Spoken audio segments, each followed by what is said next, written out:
G'day, this is the EJEAS V6 PRO PLUS motorcycle intercom. I wanted an inexpensive Bluetooth helmet headset so my wife and I could communicate during pillion riding.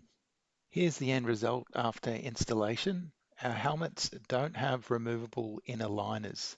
This video attempts to explain how I went about installing an intercom system in a helmet without removable inner lining. Our helmets are branded M2R, which is short for Made to Race, and the model is a Bolster F9.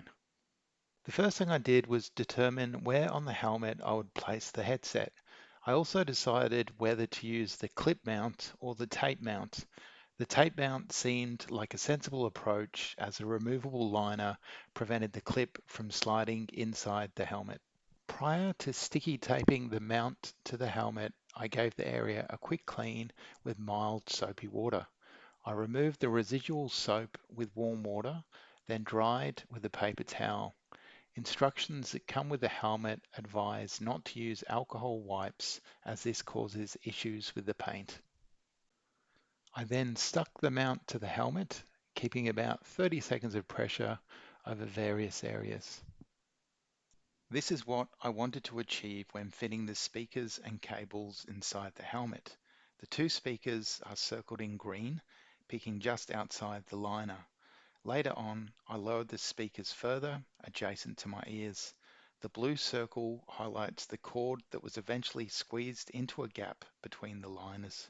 Apologies for the obstructed view when fitting the speakers. I hope you get the idea using the prior photo for context. I firstly inserted the speaker, which had the longest wire attached to it, into the liner gap on the side of the helmet where the headset mount is.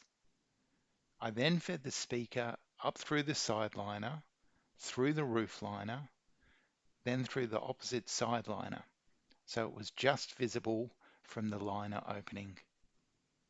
I fed the cable attached to the second speaker into the liner opening. I was then able to place the speaker into position so it was just visible from the liner opening. And again, as before, I lowered that speaker a little bit later on when I was testing so it was adjacent to my ear. The end result looked like this. I then did my best at squeezing the speaker cables and headset cable into the gap between the liner padding, making sure to leave enough cable to reach the headset. With a little gentle persuasion, I managed to squeeze the microphone between the helmet outer shell and its inner liner.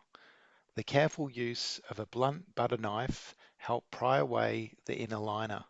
This was the most fiddly bit of the install and took the longest. Be patient and take your time.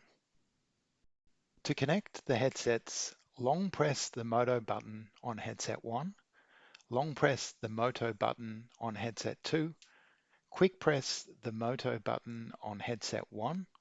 You should then see blue lights flash in unison between the headsets. Here's a little test that I did, placing my old Samsung S7 inside the helmet. I then took the other headset into another room and recorded some test audio, recording as follows.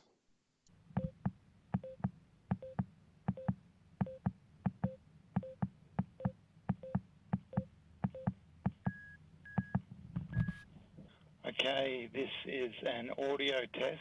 I'm probably about 10 meters away from the Bluetooth device in our bedroom here. Just doing a bit of a test to see how this sounds. One of the things you may have heard with the beeps, what I've done, I've turned this up to full volume. So yeah, we'll see how it turns out.